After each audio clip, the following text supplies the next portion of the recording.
Graças e paz, irmão, amém? Aliás, espera aí, se tiver batista é boa noite. Se tivermos assembleanos é a paz do Senhor. E se tivermos neopentecostais, graça e paz. Você pode tomar o seu assento. Irmão, depois de uma apresentação dessa, o coração começa a ficar suando frio. Então vamos lá, deixa eu me ajeitando aqui do jeito que eu consigo. Primeiro eu quero agradecer o carinho, eu não estou sozinho e não é bom, fica aqui um ensino para os pastores, que você pregue sozinho. Há uma tendência natural de a gente aumentar. Então quando você leva uma ovelha, a ovelha está ali me regulando, ela depois do culto, mas por que o senhor falou aquilo? Nunca vi isso acontecendo no Cian. Então é sempre bom termos pessoas com a gente que nos conheçam, né? E hoje eu estou acompanhado, a esposa não veio, nós temos lá um seminário que a gente oferece para a igreja, que chama-se Curados para Curar.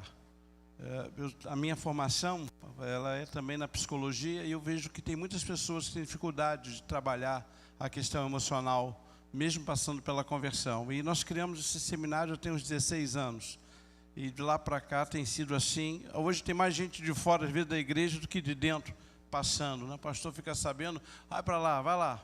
E é um seminário que trabalha a cura interior, né?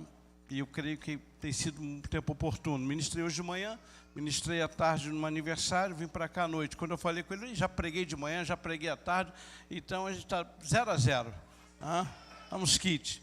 Talvez você diga assim, mas existe apóstolo nos nossos dias? Existe. Mas o meu chamado, a minha paixão é pastorado. Eu sou pastor. Eu fui chamado pela vontade de Deus para o ministério pastoral. Então, por que o apóstolo? Porque assim como Paulo escreve aos Efésios no capítulo 4, que a um ele deu a mestres, e não acabou os mestres na igreja. A um ele deu a profetas, e nós temos profetas na igreja. A outra ele deu pastores, nós temos pastores na igreja. A outra deu evangelistas, nós temos evangelistas. Por que será que só o apóstolo pagou o pato? E eu tive muita resistência. Até porque, irmão, Jesus não levantou um pastor. Todos os 12 eram o quê? Apóstolos. E qual é o papel do apóstolo Léo? Que nada tem a ver com essa bênção. Mas ele não era uma figura, escute, não era uma figura religiosa, era uma figura pública do Império Grego, que tinha a função de levar a cultura do Império Grego para as outras nações. E quem é o apóstolo? Então é esse que difunde e protege, segundo Paulo escreveu nos Efésios, capítulo 2, 20, é aquele que protege a igreja das falsas doutrinas. Se você vai ler o livro de Apocalipse, você vai ver lá que quando se elogia a igreja de Éfeso, eles, olha, tenho a favor de vocês que vocês não toleram aqueles que se dizem apóstolos, são. Já estamos falando de 50 anos depois. Então existe o apostolado. E tem sido resgatado nesses dias. E é por isso. Mas se você me chamar de irmão, pastor, apóstolo, está tudo certo. Tudo certo mesmo. Porque você não está errando em nada no meu chamado. Agora, eu queria apresentar também o Lucas e a Gabi. Não, pode deixar, é para deixar mesmo, meu amado. Puxa, eu vou até ajeitar ele aqui, porque o que acontece com o tablet? Se ele estiver numa base alta, ele fica na vertical. Se ele estiver numa base deitado, ele fica doidinho, ele não sabe se é para ficar assim, se é para ficar... E aí, quando eu recebi a missão, estou vendo ali o Lucas e a Gabi, tem mais alguém do céu? Acredito que eu não identifiquei. E quem?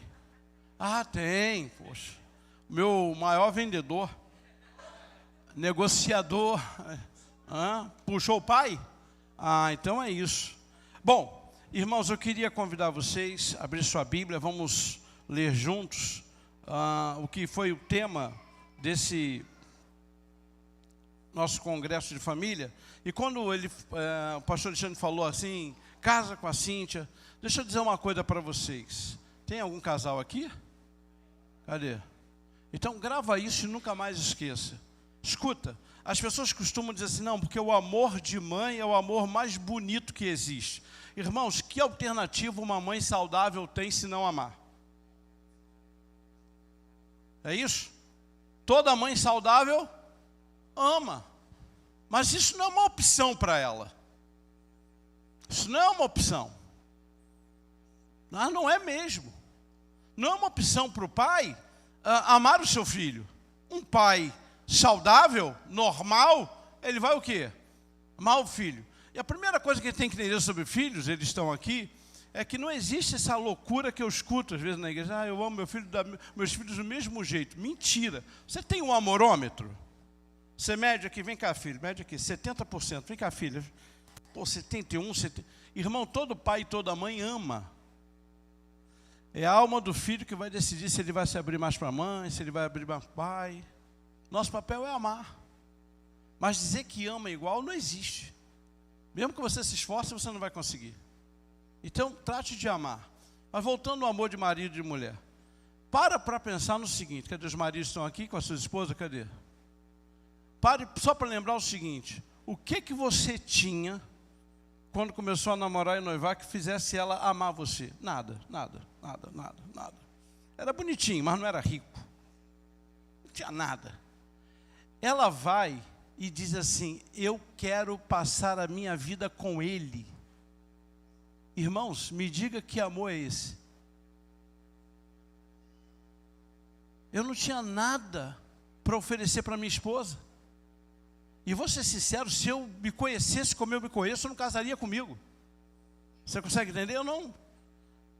Então, quando ela decidiu se casar comigo, o que eu podia oferecer para ela? Então, se você diz para mim assim, o amor de mãe é o amor mais bonito que tem. Ela não tem outra opção, ela tem que amar.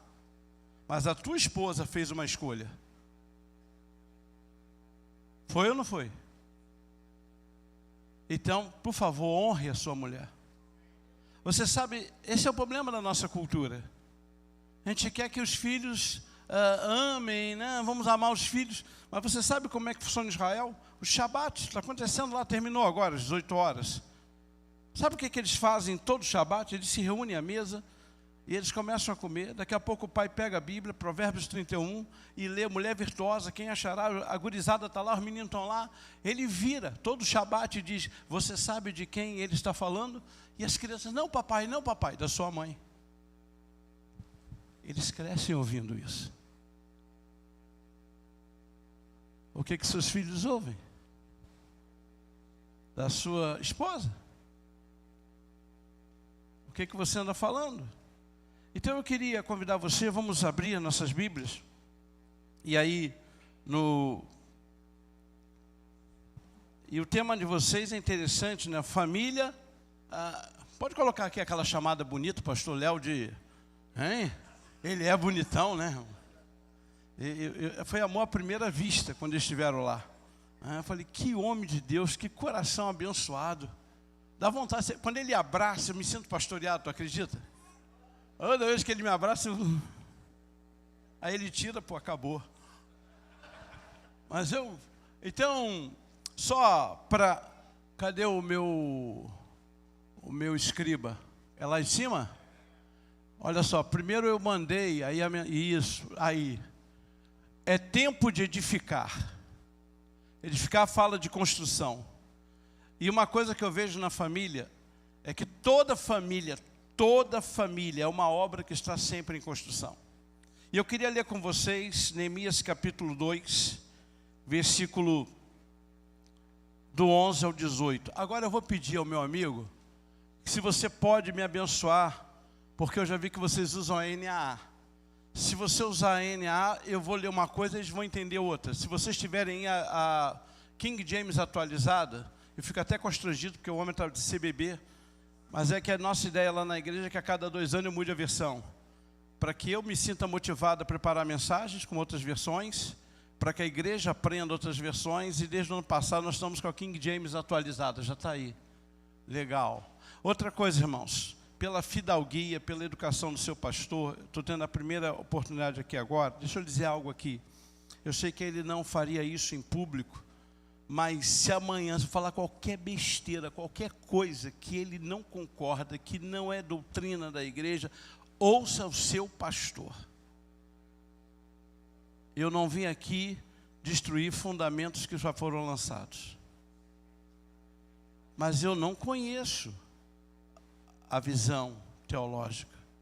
Mas eu respeito e me submeto. O anjo da igreja é ele. Então ele vai ouvir, vai ser um homem elegante, mas amanhã ele vai ter toda a liberdade. Olha, aquilo que ele pregou não é o que nós cremos. O que nós cremos é isso. E você, como uma boa ovelha, vai dizer amém. Tá bom assim? Porque senão a gente às vezes afronta o nosso líder. Ah, mas o pastor pregou e não falou isso. Então prevalece a palavra do anjo da igreja. Então vamos ler. Eu vou aproveitar para ler bem devagar ali, porque eu tenho um princípio que só ler a Bíblia a gente já aprende. Não precisa nem meditar tanto, mas a meditação é importante. Diz assim: cheguei a Jerusalém e depois de 3 dias de permanência na cidade, então ele explica para você e para mim, que ele chegou ali, ficou 3 dias na cidade, então só depois de 3 dias é que ele vai tomar uma decisão. Levantei-me durante a noite e saí com alguns dos meus amigos. Todavia, não compartilhei com ninguém o que o meu Deus havia entusiasmado meu coração para que eu fizesse por Jerusalém. Aqui já tem uma lição muito interessante. Tem coisa que Deus fala com você para você ficar de boca fechada.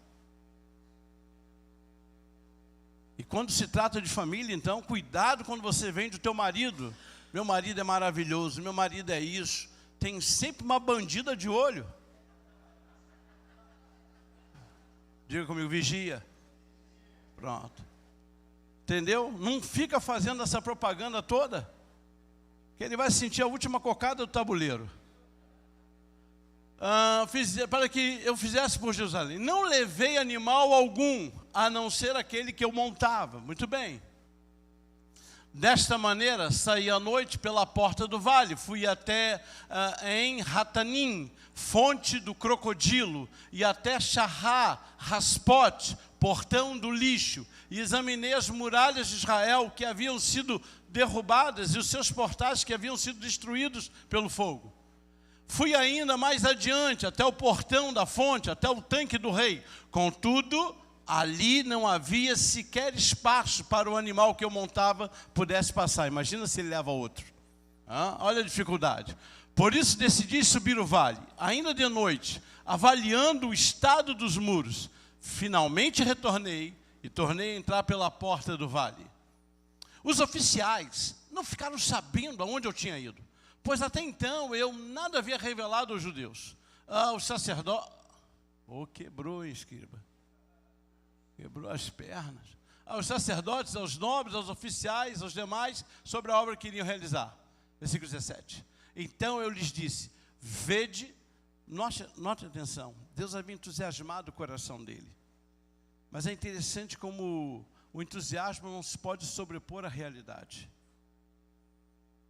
E às vezes nós fazemos isso na nossa família, isso não é certo. Veja a realidade.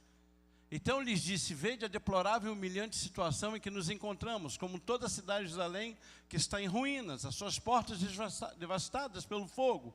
Vinde, vamos reconstruir os muros de Jerusalém, para que não passemos mais vergonha. Também lhes revelei, e aí agora ele vai, como Deus tinha sido misericordioso comigo, e tudo quanto o rei havia me declarado. Diante disso eles exclamaram, levantemo-nos, e aí veio o que vocês leram aqui, levantemo-nos, pois, e reconstruamos as nossas muralhas. E cheio de ânimos, diga, cheio de ânimos. Então tem coisa que Deus vai fazer, e tem coisa que você tem que colocar a mão. Não adianta. Senhor, muda o coração do meu marido, muda o coração. Mas você profetiza isso? Você crê nisso realmente? Você acredita nisso? E cheio de ânimos, fortaleceram as suas mãos para a realização desse bom projeto. Feche seus olhos. Pai, ministra essa palavra ao coração dos seus filhos. Obrigado, Senhor, pela oportunidade de falar a famílias. E como foi dito aqui, é o projeto do Senhor. Abençoa-nos, Senhor. Fica conosco, eu te peço e eu oro em nome de Jesus. Amém. Gente, eu quero ministrar sobre isso. Família, uma obra sempre em construção. Tudo na nossa vida que chega no topo, dali para frente é só ladeira. Se você vê a igreja que Paulo escreve, por exemplo, a carta aos Efésios, e quando você lê o que João, que também foi, diz a história, a tradição, que ele foi pastor dessa igreja, vai escrever sobre a igreja Éfeso, ele vai dizer o seguinte: olha, a igreja de Éfeso era uma igreja que era apaixonada, era uma igreja que quebrou o comércio. A deusa Diana. Os caras disseram, se a gente não fizer nada, nós vamos falir. Porque as pessoas começavam a se desfazer. 50 anos depois, João diz: tenho, porém, contra ti, que deixastes o teu primeiro amor. Por quê? Chegaram no topo, dali para frente. Então, você que tem uma casa, assim como eu, sabe que toda casa tem que estar sempre dando manutenção. É uma coisinha aqui, é outra coisinha ali. Se você tem uma casa que ela permanece muito tempo fechada, quando você vai lá, você vai ver a parede estufada. Você vai ver caindo a massa que você deu no teto. Por quê? Porque ela precisa de manutenção. E hoje, mais do que nunca, a nossa família não pode descuidar da manutenção. Eu gosto muito quando eu leio, o pessoal pergunta para mim assim: qual é o seu ministério? O meu ministério é ser pai. E eu digo para eles: eu só vou parar de me meter na vida de vocês quando eu morrer. Porque até lá eu vou falar. E aí eles, mas qual é a base bíblica? Gênesis 37, que diz assim: essa é a história de Jacó, quando José tinha 17 anos. A história de Jacó começa com filho. E muitas vezes tem pais aqui que dizem: não, mas meu filho não me escuta mais. Deveria escutar, talvez porque você esteja em silêncio. Ah, mas minha filha não me escuta. Deveria escutar. É um ministério. Então, quando nós olhamos para a família, nós estamos vendo um tempo de pressões, irmãos. E mais do que isso, nós temos que atentar para essas pressões. Eu estava ministrando semana passada sobre aquele texto de Gênesis 37, que Jacó se encontra com um anjo lá no capítulo 32, no 33, perdão, de Gênesis. Ele vai se encontrar, e aí nós vamos ver isso na história, com Esaú. Esaú vira para ele e diz: Jacó, vamos caminhar comigo? Jacó disse: não, eu estou indo no passinho das crianças e no passo do boi. Escuta, tem sempre um Jacó querendo fazer com que você caminhe na dinâmica dele, no ritmo dele. A nossa casa precisa caminhar no ritmo do Espírito. Jacó disse: pode ir, vai, Esaú, porque eu vou no passinho das crianças, eu vou na dinâmica do Espírito. Já me apressei muito. E é justamente isso que esse texto vai nos mostrar. Ele chega em Jerusalém, e a primeira coisa que Neemias faz é entender como é que estava a situação, porque tudo que foi passado por Hanani, quando ele estava ainda na Pérsia, ele não tinha, como nós temos hoje, a dimensão visual. Ele tinha um relato, ele ouviu, e ele vai, e ele encontra realmente uma cidade em ruínas, uma cidade de muros derrubados, uma cidade queimada. Eu mandei os slides. Será que vocês tiveram acesso? Pessoal em cima, joga para mim aí, vamos lá, só o tema. Eu preparo, irmão, se o pastor falar para mim assim: prega qualquer coisa, é qualquer coisa mesmo. Eu oro lá e... Mas quando, eu sou muito competitivo, quando alguém diz: tem que pregar nisso, me mata. Escuta, no dia que você for pregar lá, tu vai pregar, se eu falar assim, é sobre família, chega lá, eu vinha pelo caminho, Deus mudou a mensagem. Eu não acredito nisso, irmãos. Eu não acredito, não me leve a mal. Para mim, Deus, a sensação que eu tenho é que Deus vem no carro se desculpando com o pastor. Pô, me desculpa, agora é que eu vi que tu vai pregar lá no Cian, não prega isso não. O Deus que eu sirvo, ele é onisciente. Então eu não gosto. O pregador chega lá e diz: não, vinha para cá com a mensagem, mas Deus mudou. Eu digo: mas que Deus volúvel é esse que tu serve? Que diz uma coisa lá e outra, mas mudou aqui. Então, quando me deu o tema, eu disse: vou preparar a mensagem. Caminhei para a secretária e ela disse: olha, prepara os slides, que ela faz isso. E é uma maneira didática, e depois quem quiser pode pegar à vontade, pode pregar, faz o que você quiser. Então, a família como uma obra de construção. Ele, agora vamos entender, que ele chega, ele olha, ele vê tudinho, e Neemias, né, é interessante, ele vai fazer pela cidade o que Deus quer que eu faça pela minha família, o que Deus quer que eu faça pelo meu casamento, o que Deus quer que eu faça pelos meus filhos. E aí pode avançar, vamos lá. Vamos aprender aqui, pode clicar aí. Dá uma clicada, isso. Por que precisamos de uma família em construção sempre? Por que será que é necessário? Você que está desde hoje e amanhã que vai ser o congresso, não é isso? Por que é importante que você feche as portas da sua casa e venha para cá? Vamos entender isso? Neemias nos ensina que uma família saudável nunca está pronta. Ela está sempre em construção. Hoje eu tenho filhos que são jovens, a mais velha está estudando em São Paulo, não veio. Mas quando eles eram crianças, era um nível de administração. Depois se tornaram adolescentes, eles se lembram disso. Eu tive um hábito, porque a minha filha do meio, ela sempre me perguntava assim, na adolescência: pai, o senhor me ama? E eu dizia para ela: amo, minha filha, você é especial, você é diferente. E ela acreditou tanto nisso que até hoje ela diz: sua filha preferida do meu pai. Mas sabe qual era o hábito que eu tinha? Eu saía com a Mariana, naquele dia era eu e Mariana. E aí, Mariana, como é que está a tua vida? Como é que está você? Porque eu entendi uma coisa: eu não posso cuidar da vida dos filhos de todo mundo e perder os meus. Aí saía com a Mariana. Na outra semana, saía com a Maria Clara. E aí, Maria Clara, como é que está aí a sua vida? Como é que está? Aí saía com o Davi. E aí, Davi, como é que está você? Irmãos, isso é uma inspiração que Deus me deu sobre a história de Davi. A maioria dos crentes amam Davi. Davi foi um dos piores pais da Bíblia. Se tivesse o top 3, Davi está entre os 3. Os piores pais. Agora você imagina, o cara encarava gigante, olho no olho, e não sabia olhar para os filhos. Então preste atenção. Se você tem filhos pequenos, há uma necessidade de você ensiná-los princípios que vão entrar no coração dele. E a gente comete umas loucuras. E eu trouxe eles aqui. Você sabe quem era responsável pela leitura bíblica com os seus filhos? Você sabe quem era responsável de orar com eles? Era eu, não era minha esposa. Tinha momentos que as pessoas nem apareciam, eu estava lá com a devocional com eles. Por quê? Porque, irmãos, a Bíblia não fala de sacerdotisa. Mas a Bíblia fala de quem? Sacerdote. E essa é a missão do pai. A mãe educa e o pai dá destino. Ele dá destino. É o pai que constrói a identidade espiritual dos filhos. É o pai que tem a responsabilidade de chamar. Hoje não. Eu me reúno com eles. Mas eles têm que ter a obrigatoriedade do compromisso que aprenderam lá na infância, lá na adolescência.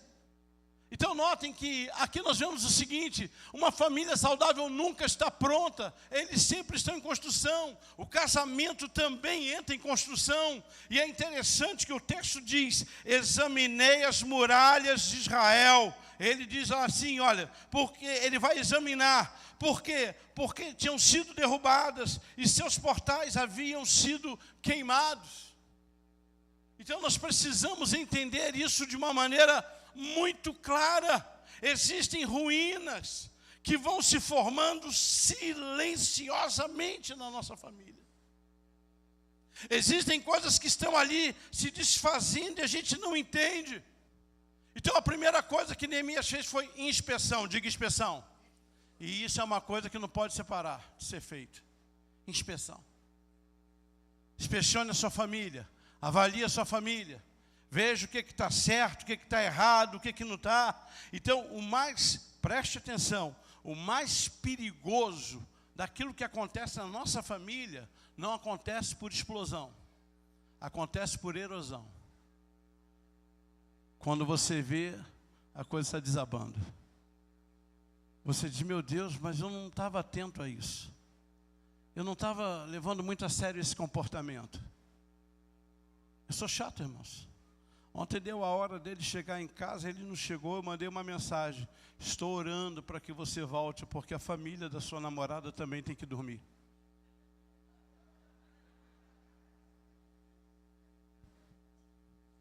Eu vou dizer uma coisa. Eles poderão qualquer dia dizer assim, meu pai era chato. Mas eles jamais vão abrir a boca para dizer, meu pai era omisso. Ele sabia que eu estava errando e fez vista grossa.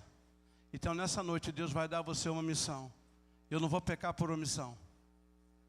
Eu quero deixar um legado para meus filhos e meus netos. Meu pai era chato, meu avô era chato, mas ele não descuidava de mim. Ele não descuidava. Neemias vai e começa a olhar primeiro as ruínas. Neemias não vai ali para ver o que ficou em pé. Neemias está preocupado como é que a coisa aconteceu. Então, ouça isso. Ele sai para avaliar. Por quê, irmãos? Porque se você quer realmente cuidar da sua família, você tem que aprender a fazer diagnósticos sérios. Que história é essa de você vir para a igreja e o teu filho não vem? Ah, ele está cansado, mas se for para o jogo. Está cansado, mas se for para passear. Então, nós temos que aprender a fazer diagnóstico sério. Você sabe, eu não tive um pai crente, mas eu tinha uma mãe crente, pastor. E mãe crente vale por 2. Porque quando o meu pai dizia assim, mas vai levar eles de novo? Vou, mas está chovendo, não interessa. E sabe o que aconteceu? A minha mãe gerou em nós um amor pela igreja. Hoje teu filho diz, mãe, estou cansado, não quero ir para a igreja não. Aí é que vamos, o diagnóstico tem que ser precoce. Ah, é só hoje. Ah, hoje não vai. E os pequenininhos, então, são os piores, porque você não vai para a igreja porque está chovendo, porque o filho e tal, e leva seu filho para o shopping. Ele tem neurônios. Ele diz, o shopping é melhor do que a igreja. Então, escutem, irmãos. Você não vai colher nada diferente do que você anda semeando. O que me chama a atenção é que Neemias não falei nada com ninguém. Saí para fazer diagnósticos verdadeiros. Cadê a leitura? Porque tu não é lendo a Bíblia.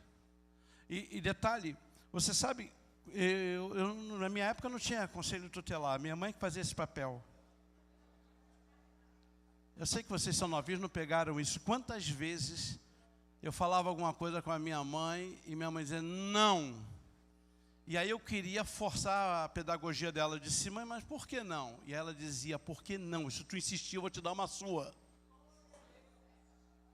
Alguém pegou esse tempo aqui? Sua mãe era uma baita pedagoga, fala a verdade. O não dela, hein? Olha que coisa, que frase linda. Não, por quê? Não. Mamãe, o fulano, você não é todo mundo. É isso? Diagnóstico preciso. Você sabe, lá em casa eu cresci ouvindo, vocês não pegaram isso, mas meu pai dizia assim, meu filho, enquanto você estiver comendo do meu arroz e do meu feijão, você vai ler na minha cartilha. E eu nunca achei esse versículo na Bíblia. Mas agradeço demais. Meu pai nunca teve que ir numa delegacia me buscar. Eu não sei, e já estou com 58, vai ser difícil saber qual é o peso de um cacetete, de um tapa na cara. Sabe por quê, irmãos? Porque eu vim de uma família que fazia diagnóstico real. Esse garoto aí é um cavalo corredor. Está na Bíblia. E o cavalo corredor, a gente tem que botar o cabrestinho curto. Educa o teu filho com a vara. A Bíblia diz, Provérbios 22:6, instrui o menino no caminho que deve andar. Instruir no caminho não é apontar. Instruir no caminho é andar com ele. Andar com ele. Então, existem ruínas que vão se formando. E você não está preocupado com isso. Ah, mas todo mundo faz, todo mundo isso. Eu me lembro que uma vez ele era novo, ele veio com um papo de tatuagem. E olha, por favor, não tem nada contra aqui que se tatua, pelo amor de Deus. Eu disse, filho, por que você quer fazer isso? Ah, faça não, meu filho. E aí expliquei para ele, irmãos, a pessoa que faz a tatuagem, num conceito psicológico, ela quer, de alguma maneira, chamar atenção para ela. E um dia ele veio e disse, pai, eu ouvi uma coisa, que eu tenho um atleta chamado Cristiano Ronaldo. E foi atribuído a ele, ele compartilhou comigo essa frase. Ô, Cristiano Ronaldo, por que você é um atleta que não tem tatuagem? Ele disse, você já viu uma Ferrari com adesivo?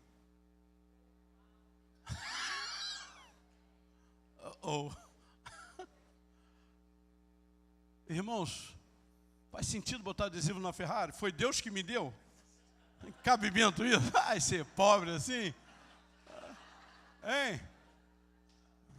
Tudo posso naquele que me fortalece. Tem, então, existe ruína. Segunda coisa, pode clicar, vamos lá. Dá uma clicadinha aí. Porque existem ruínas que vão, já falei, vamos embora, vamos avançando. Segundo, porque o desânimo tenta paralisar a construção. Vede a deplorável e humilhante situação que nos encontramos. Irmãos, aquilo que Neemias vê é pior do que o que ele ouviu. Ele diz, olha a situação que nós encontramos, então por que nós precisamos da família em construção sempre? Porque o diabo, foi dito aqui, o diabo faz de tudo para desanimar. O diabo faz de tudo para você parar de ser o pai que você tem que ser. Para que você pare de ser a mãe que você tem que ser. Ele faz de tudo. Eu preguei semana passada numa igreja, e lá eles me deram, eu gostei, laços de família. Eu disse, bom, nós me deram o texto, vamos lá. Deus, o que o senhor quer que fale? E Deus disse assim, fale sobre o laço da honra. E converterei o coração dos pais aos filhos. Malaquias capítulo 4, versículos 5 e 6, disse, converterei o coração dos pais aos filhos, e o coração dos filhos aos pais. E eu disse, mas Senhor, não é o coração do filho primeiro e depois do pai? E o Espírito Santo disse, não. A honra não sobe, a honra desce. Irmãos, tem algum militar aqui? Tem alguém aqui que é militar? Muito bem. Se eu não sei qual é a sua força, mas vamos imaginar que você seja do exército. E aí o general está passando. Você vai ver o general brincando com vocês? Não. Ele tem que se posicionar, porque a honra desce. O que eu quero dizer com isso? Aí você vai para o hebraico, converterei o coração dos pais aos filhos. Sabe o que é isso? Eu vou direcionar os pais para olharem para os filhos.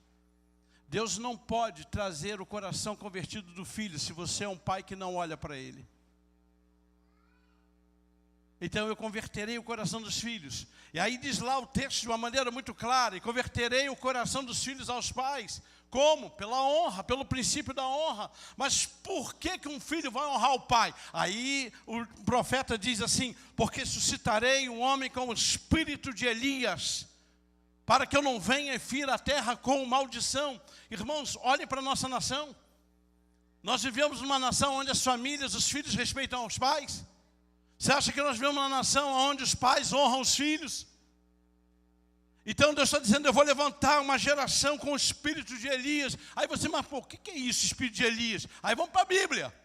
Quem é Elias? Elias é aquele homem que se levanta contra uma mulher que saiu lá da Fenícia, trazendo um Deus chamado Baal. E esse Deus, ele era adorado por crianças que eram lançadas no fogo. Elias disse, chega, Baal não é Deus e não vai destruir as crianças de Israel. Está ali, meu amado, preste atenção, não desanima, não desiste, não diga para Deus, eu não vou abrir mão do meu filho. Ah, mas ele está afastado, vai virar crente. Vai virar crente. Ah, mas meu marido não se converte. Vai se converter. Você viu o testemunho aqui da irmã? Ela falou que foi 3 anos, né, filho? 3 anos. E 3 anos eu fico imaginando que a coisa só apertava. Então você não desanimei. Chegou até a se emocionar aqui, não foi? Pois é. Quem é que está orando pela conversão do marido? Levanta a mão assim. Só quem está orando pela conversão do esposo. Vai virar crente, diga, vai virar crente. Vai virar crente. Até o final do ano vai se batizar. Escuta, meu amado. Profetizar pouco, profetizar muito dá o mesmo trabalho. Quem aqui tem um filho que está afastado? Ou que ainda não é crente? Levanta a mão assim. Vai tudo virar crente. Vai tudo virar crente. Não deixa o desânimo, não. Posso contar uma história aqui rapidinho? A gente tem que andar pelos olhos da fé. Eu estava vendo uma vez uma missionária. E ela contando que veio uma ordem do tráfico, pastor, para fechar. Ó, fecha tudo, até a igreja. Aí os meninos saíram lá, né, para avisar, né, ó, fecha aí, fecha o bar, fecha isso. Chega na porta da igreja. Disse, o patrão aí pediu para fechar. Quer que tudo feche. Ela vira assim, avisa para o patrão que ele manda muito na boca e na casa dele. Aqui manda o Senhor. A galera sentiu aquele arrepio, né? Alguém ali é neto de crente, alguém foi filho de crente, foi lá falar com o patrão. Aí, patrão, teve uma senhora lá embaixo que disse que o senhor manda muito na boca e na tua casa. Que lá mandava um tal de Jeová, e ela começou a falar uns negócios estranhos, não entendi nada, mas fiquei todo arrepiado. Aí, vamos lá, eu quero ver ela falar isso na minha frente. Aí, pô, o cara desceu armado com tudo que tinha direito, pastor. Cercou a pobre da velhinha na porta da igreja. Tinha que ser assembleando essa irmã, fala a verdade. Aí chegou lá, escuta aí, tia. Que história é essa que a senhora falou que eu só mando na boca e na minha casa? Vai fechar. Ela começou a chorar. Aí, tá vendo aí? Ó, na frente do homem está chorando. Eu não estou chorando de medo de você não, meu filho. É que Deus me disse que você ia se converter, você ia cair de joelho daqui a pouco. O cara, pum! Aí ele lembrou que ele tinha uma guia de uma entidade que protegia ele. E essa guia, quando foi dada a ele, foi o seguinte: olha, toda vez que eu estiver no aperto, puxa a guia para fora, dá 2 beijinhos que eu vou te ajudar. Pô, o cara não pensou 2 vezes, sacou a guia de joelho. Pô, o capeta veio. Quando ele deu de cara com a velhinha, está correndo até hoje. Então escuta, não desanima. Maior é o que está em você do que está agindo na vida do teu filho, na vida do teu marido, na vida da tua esposa, está agindo na tua casa. Maior que está em você. Não desanima. O desânimo não pode entrar na nossa vida. Tudo que o inimigo quer que você desanime. Mas tem mais um pouquinho, você me aguenta? Então vamos lá. Por que nós precisamos de uma família em construção? Olha ali, ó, casais começam a pensar, não tem mais jeito, vamos desistir, o nosso casamento acabou, tira isso da tua boca. Você sabe, posso falar aqui, pastor? Então tá bom. Eu evito de dar aconselhamento conjugal, porque nós temos um programa para casais. Então eu disse o seguinte: é melhor prevenir do que remediar. Casal que vem para programação de casamento na igreja não frequenta gabinete. Mas aí eles vêm, aí começa, não, porque ela que ela não me entende, ele que não me entende. Até foi cantado aqui. Vem Jesus em Mateus capítulo 18, diz assim: aonde 2 ou 3 estiverem reunidos em meu nome, eu ali estarei. Aí eu pergunto para o casal: quanto de Jesus ainda tem no casamento de vocês? Porque pelo visto ele já saiu foi há muito tempo. Irmãos, casais têm que guerrear juntos. Casais têm que aprender aquilo ali, ó. Esse não tem mais jeito, não pode estar na nossa boca. Pais começam a acreditar: perdi meu filho, está repreendido, perdeu nada. Satanás maldito, tira as patas do meu filho, da minha filha. Começa a pensar aí agora: Senhor, essa palavra é para minha casa. Isso aí é para o meu filho. Vai ser dessa maneira. Olha que coisa tremenda, gente. Neemias vem e chega trazendo uma visão diferente. Vamos reconstruir. O Espírito Santo chegou na liderança dessa igreja e disse: eu tenho uma palavra para ser liberada sobre a igreja. Eu tenho uma palavra para abençoar a igreja. Vamos reconstruir. E o coração da igreja, mais do que hoje, amanhã vai ter que estar aqui: Senhor, usa a boca dos homens de Deus que vão ministrar, porque é um tempo de reconstrução, é um tempo de mover famílias. Preste atenção, pare de falar só dos problemas. Neemias disse: eu já ouvi tudo, já vi tudo, mas agora eu quero compartilhar os sinais que Deus me deu, que essa situação vai mudar. E eu creio que um sinal de que Deus vai mudar situações na tua casa, na tua família, é um congresso como esse. Você crê nisso? Diga assim: eu creio. Terceiro, pode avançar. Pode avançar. Por que nós precisamos de uma família? Porque sempre haverá vozes tentando enfraquecer o projeto. Sempre. Sempre haverá vozes. Ah, a irmã já tentou isso, o irmão já tentou aquilo. Escute, para destruir a família, o inimigo usa pessoas que têm acesso ao seu coração. Você não é o primeiro, não é o último. Vão-se os anéis, ficam-se os dedos. Quem crê que a sua família foi dada por Deus, então só ele acaba. Só ele acaba. Cuidado com as vozes. No entanto, Sambalate, o Onita, o Oronita, Tobias, o oficial amonita, Gesem, o árabe, tomaram conhecimento desses fatos e zombaram de nós. Esses homens estão instalados no nosso círculo de amizades. Esses homens estão instalados no nosso círculo de familiares, de parentes. Tem parente que joga contra a gente, sabia? Tem parente que trabalha contra. Então ouça aquilo ali. Agora eu queria terminar. Cadê aquele rapaz do teclado? Albert. Tem nome de tecladista famoso, né? Albert. Vem cá, meu filho. Você sabe, o marido da Camila Barros, vou fazer uma fofoca só para você. O marido da Camila Barros detonou o pastor que prega com um tecladista. Detonou. Ele só esqueceu de falar para ela.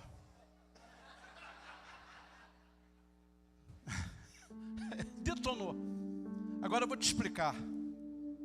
Tem mais alguém do Ministério do Louvor aí da igreja? Cadê? Vai, pede para ele ficar em pé aí, o pessoal do louvor aí. Fica em pé, pessoal do louvor. Ixi. Cadê? É a raça mais complicada da igreja.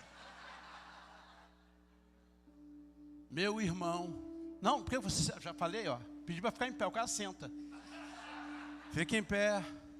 Fica em pé. Ué, porque não tenha medo. Escuta, olhe para cá. Olhe para cá. Eu tenho certeza que é uma área que o inimigo atua no coração de vocês, para que vocês não entendam o princípio da honra, o princípio da obediência, porque antes dele cair, ele honrava a Deus e obedecia. Agora preste atenção. Se eu perguntasse nessa noite para vocês, qual é o papel de vocês na igreja? Uma vez eu entrei em rota de colisão lá com o pessoal, não senta não, não senta não. Eu entrei em rota de colisão lá com o pessoal do louvor, entrei, pá! Aí reuni a turma, não era assim um povo bonito igual vocês crentes não. Falei, qual é o papel dos levitas? E aí a turma já vai, tem sempre um apressado, pastor. O cara entra no carrinho, eu só deixei aquele carrinho embora. Os levitas eram aqueles que armavam e desarmavam o tabernáculo.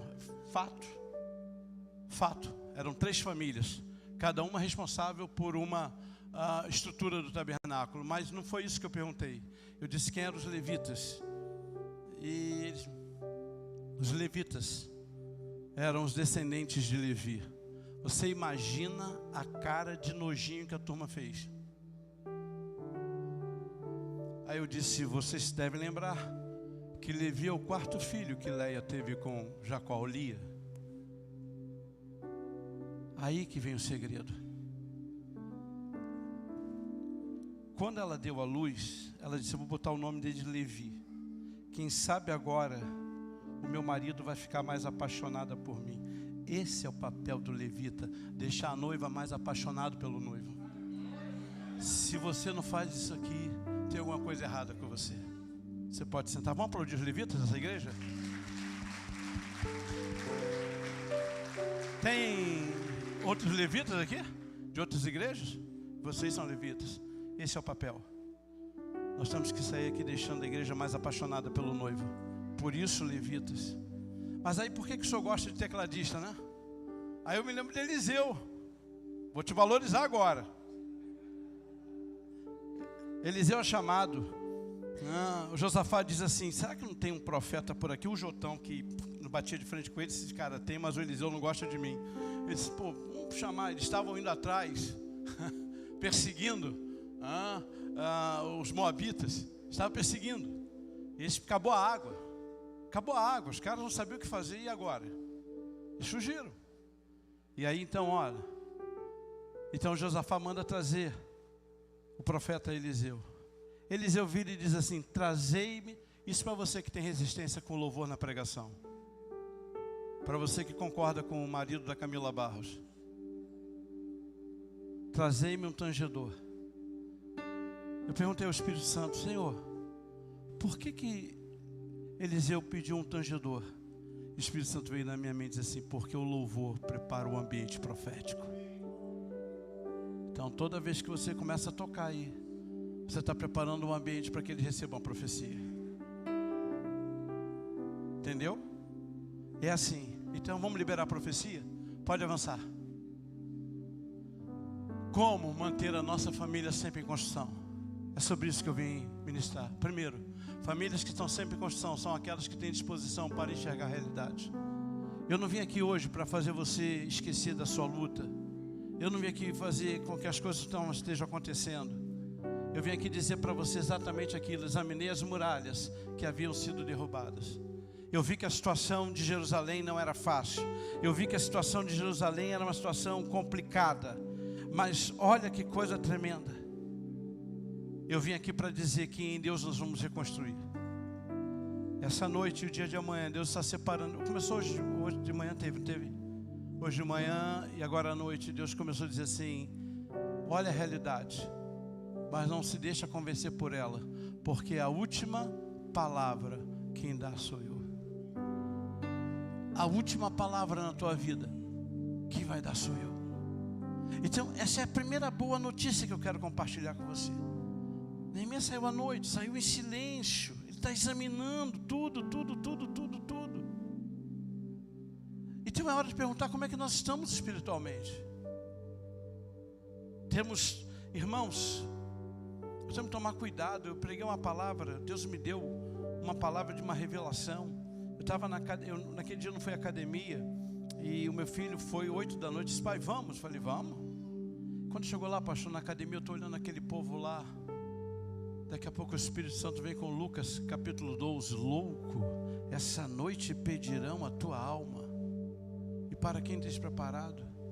E eu olhava a disposição daqueles jovens, e o Espírito Santo diz: será que os jovens têm a mesma disposição para fazer a minha obra como estão fazendo com o seu corpo? Pastor, quem vai à academia não deixa de ir um dia. Às vezes tem uma reunião e não aparece. Louco, essa noite pedindo a tua alma. Sabe por quê? Porque na Bíblia, corpo nunca foi culto, corpo foi instrumento. As pessoas estão cultuando o corpo. Aí muda. Eu estou sentindo isso na pele. Só vai para a academia, ela começa a mudar a questão alimentar. Meu irmão, a pastor aquela lá em casa parece um aviário de tanto ovo. É suplemento, é não sei o que. E o Espírito Santo me dizia assim: será que eles investem no reino como estão investindo no corpo? O que vocês acham? Tem jovem que vai todo dia para a academia, mas não aparece no evangelismo. E o Espírito Santo me dizia naquela noite: pregue sobre isso. Eles estão achando que são gestores do tempo. Quando a alma disse: agora come, bebe, fique em paz, porque tem para muitos dias. O Espírito Santo disse: acabou, é hoje, chega. Irmãos, nós temos que começar a entender aquilo ali, ó. Vamos enxergar a realidade. Eu não tenho nada que conta que meu filho vá para a academia, minha filha, mas se eles não estiverem lendo a Bíblia, tem alguma coisa errada. Eu não tenho nada que ele conta que eles vão à academia, mas se domingo eles se separarem para o Senhor, tem alguma coisa errada. Eu vou para a academia. Então nessa noite Deus está dizendo assim para você: não esconda a realidade. Qual é a luta que você está passando? O Senhor me fez andar primeiro pela realidade. O Senhor me fez enxergar a realidade. Como é que está a sua família espiritualmente? O que está entrando na sua casa? Você sabe, hoje eu fui no aniversário, e aí eu fui comprar um presente para a criança. Aí a minha esposa, a vendedora, veio e disse: olha, leva isso aqui. Toda criança ama a Peppa Pig. É Peppa Pig? Aí eu virei para minha esposa, falei assim: Rita, nós estamos muito tempo fora do mercado. Vamos perguntar para a mãe da criança se pode Peppa Pig? Aí eu liguei. A mãe disse: pelo amor de Deus, apóstolo, não traga não. Peppa Pig desobedece a pai, desobedece a professora. Ai, ó, imagina. Agora tu imagina eu chegando com a Peppa Pig. É, gente. E aí, percebeu o que ela está falando aqui? Então ouça. Nós temos que tomar cuidado com a realidade que está entrando na nossa casa. Eu sempre penso o seguinte: se tem um filme que Jesus não vai ficar confortável do meu lado, esse filme não presta. E eles são testemunhas. Eu não gosto de filme, de série, eu durmo. O Espírito Santo, eu vou para cinema, é uma loucura, eu durmo. Eu só acordo quando começa o tiroteio do meio para o fim. A bomba, a explosão, Aí quando começa a bomba, a explosão, o tiro, aí eu perdi muita coisa. Nada, é charopada. Will, olha, temos que tomar uma decisão. Olha, vai para cá, vai para lá. Não, o filme é essa charopada mesmo.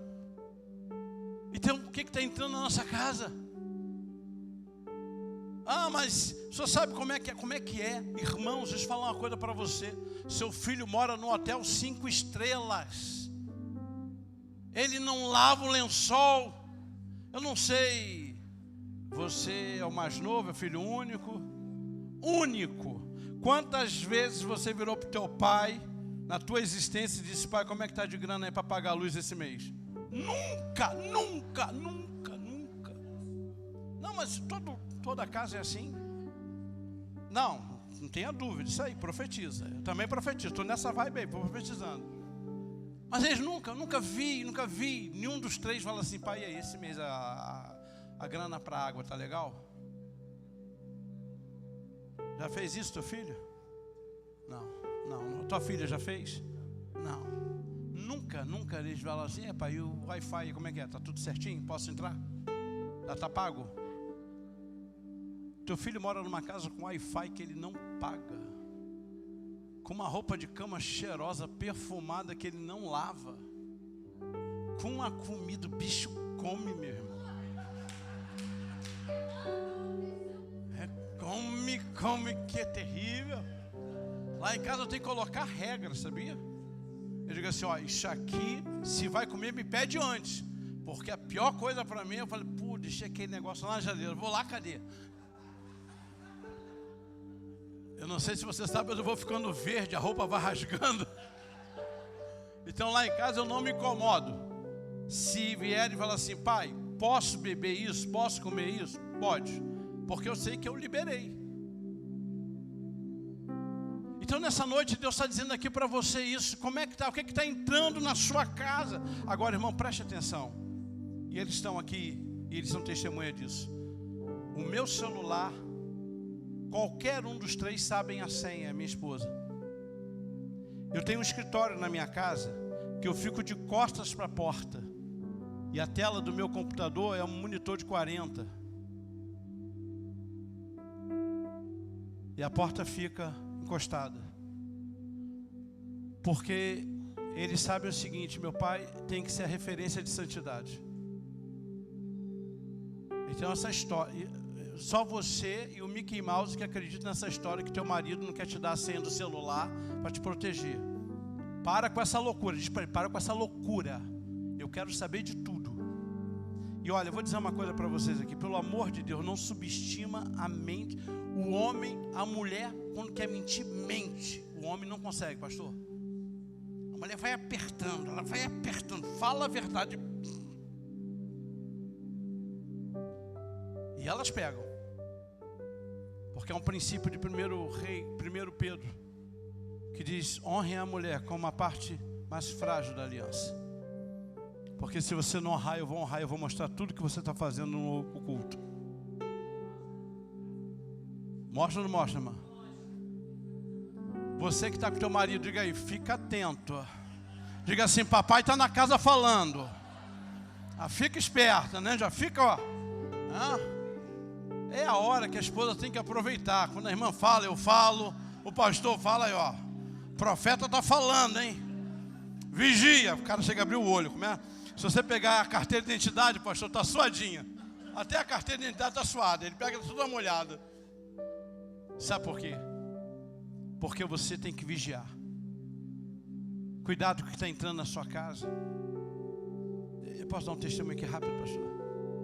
Um dia entrou uma jovem no meu gabinete, e ela disse: deixa eu falar uma coisa para o senhor. Que Deus é esse que faz uma mãe abortar aos 5 meses de idade? Eu olhei para ela e fiquei... Eu conheço muita coisa de Deus, mas nem tudo, né? Eu disse: mas por quê?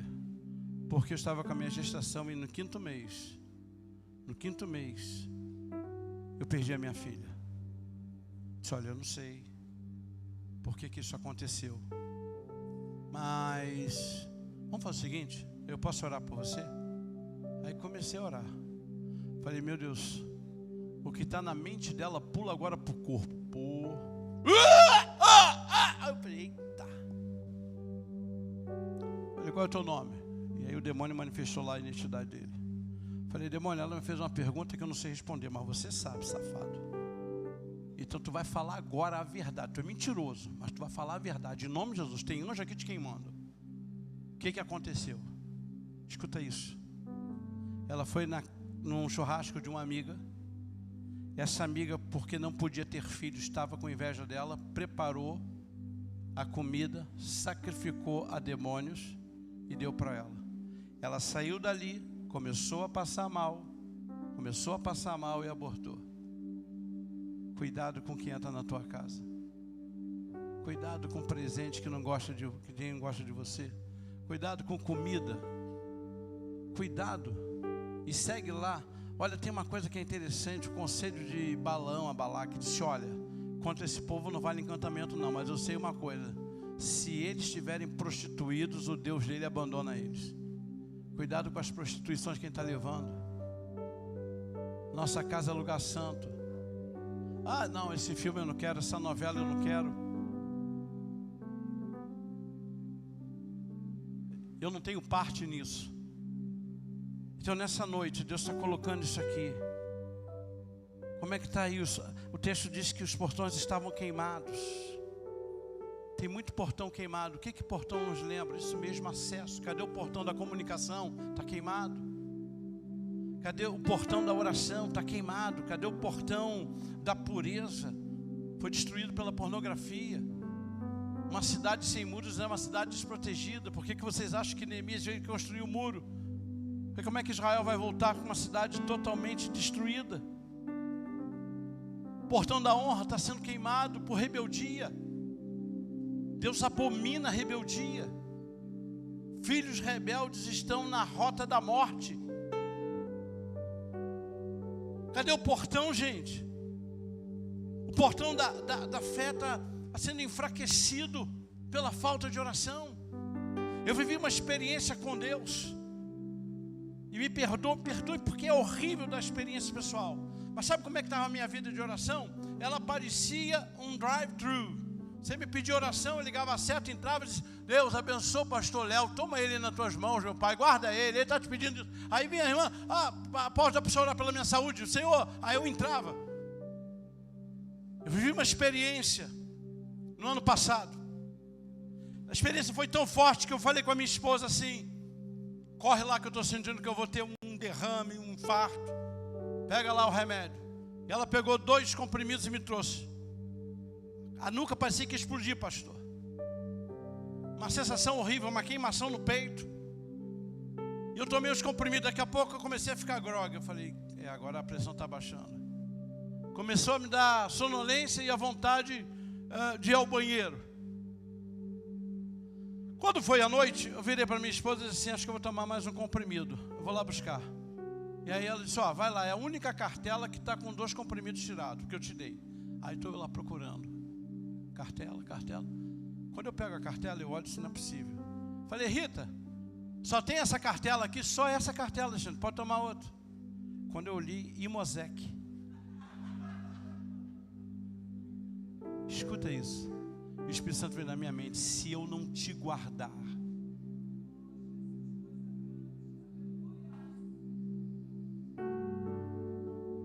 O Imosec fez eu baixar a pressão, porque o meu emocional ficou atacado. Eu disse: o que o senhor quer de mim? Ele disse para mim: eu quero que você me busque de madrugada. Porque todos os profetas da Bíblia só falavam de madrugada. E para mim a tristeza foi para a NAA, para a NVI. E ela oculta muitos textos que falam de madrugada. O livro de Jó capítulo 8, por exemplo, ele fala isso: de madrugada, de buscar. Então, é errado você orar meio-dia? Não. É errado eu orar 2 da tarde? De maneira nenhuma. É errado eu orar à noite? Claro que não. Mas quem aqui quer revelação de Deus vai ter que aprender a acordar cedo. Por quê? Eu descobri, de lá para cá, levantando de madrugada, que eu não me preocupo com o WhatsApp às 4 da manhã. Ninguém manda mensagem para mim, não sei para você. E Deus disse: eu quero o melhor. Comecei a estudar a vida desses homens: Finney, Moody, John Wesley, que loucura. Você estuda a vida de John Wesley e diz que esse cara é doido. O cara lia a Bíblia montado no cavalo. Ele acordava todo dia 4 da manhã. E ele foi impactado por um versículo que Paulo escreve aos Coríntios: diz: olha, quer comamos, quer bebamos, façamos tudo para a glória do Senhor. O que aconteceu? O John Wesley diz: eu vou para esse jantar. Vai ser um jantar de 2 horas, 1 hora de comida e outra de jogar conversa fiada. E ele começou a economizar naquilo que não dava tempo para dedicar-se à oração. Preste atenção. As turmas começaram a dizer: o que está vendo? Você não vem para o nosso bate-papo? Ele E John Wesley disse, porque eu não posso mais perder tempo. Daí surgiu a expressão, disseram para ele, você está ficando metódico. E ele então funda o metodismo.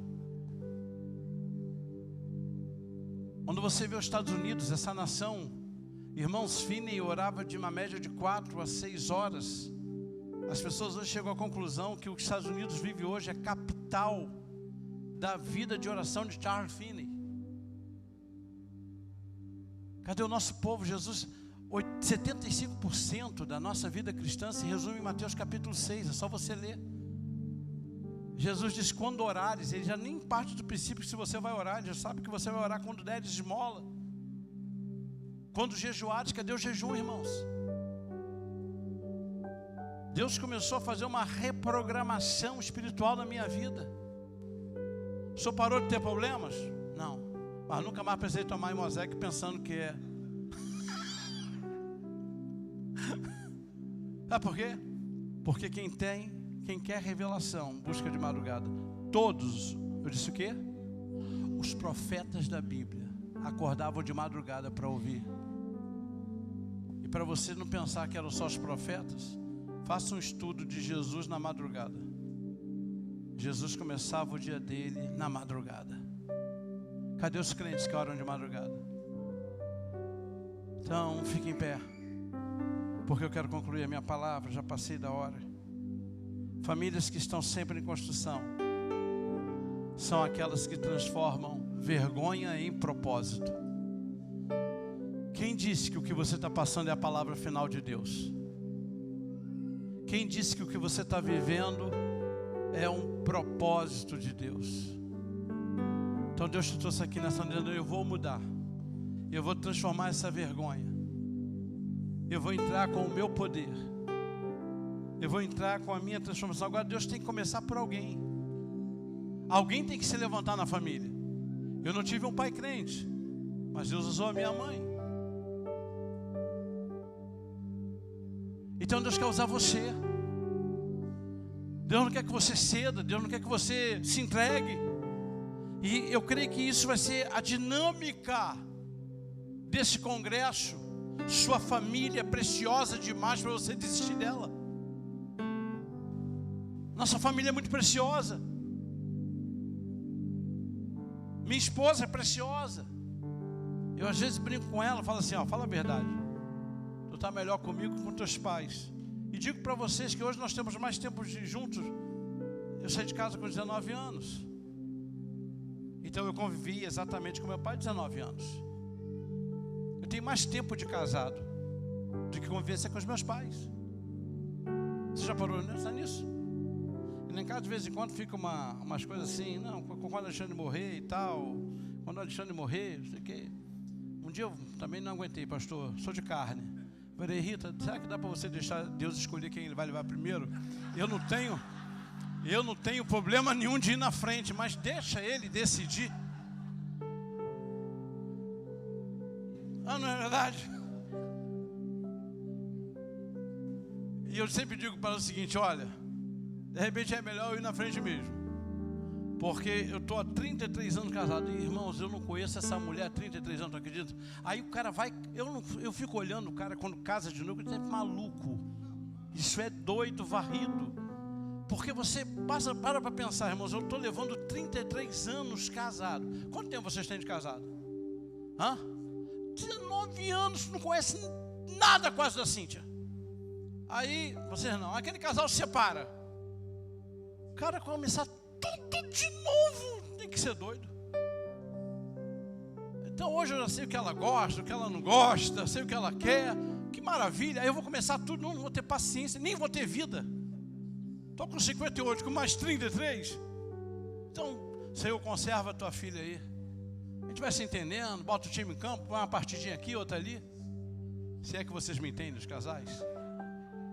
Já não sou mais aquele garoto que qualquer pelada que jogava a bola entrava. Mas ainda participo de campeonato. Se é que os casados me entendem.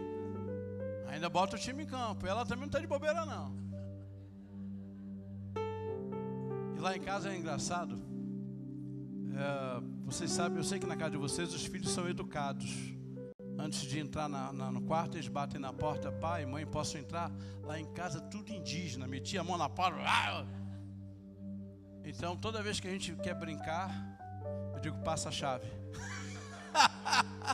Então lá já é um código. E eu escondo a chave. Fica no esconderijo, vou lá, tranca. Porque vai que um indígena de madrugada aparece. Mas eu sei que é só lá em casa, na casa de vocês não. O teu filho bate lá na porta, hein? Pai, mãe, eu posso entrar? E aí ele não mexe na maçaneta, até que você diga, pode. Agora não, lá em casa não. Qualquer um dos filhos, vai entrando. E eu que lute, ela que lute. Então eu acabei com essa farra do boi. Fecha, cá, filho, ó. Tranca, quando ele mete a mão, haha, bem feito. E aí eles já sabem do código. Não vai, não, só não pode dar ruim, né, pastor? Então fecha a porta e testa. Eu quero orar com você. Eu quero dizer que eu orei para que essa noite fosse uma noite descontraída com verdades espirituais. Eu quero convidar você. Se Deus vai começar uma obra na minha casa e eu me coloco à disposição. Se você é essa pessoa, se você precisa reconstruir essa sua família, saia do seu lugar e vem aqui, porque eu quero orar por você. Você é a mãe, é o pai, você é a esposa, o esposo, precisa de reconstrução, vem aqui à frente. Você não precisa nem de louvor, o pessoal pode cantar aqui, pode adorar. Eu não sei, eu tive a impressão que eu ouvi vocês cantando uma música da Juliane. Se vocês puderem, então vem, me abençoa. Já me abençoaram tanto, uma benção a mais não vai fazer diferença. Apóstolo, eu quero me levantar.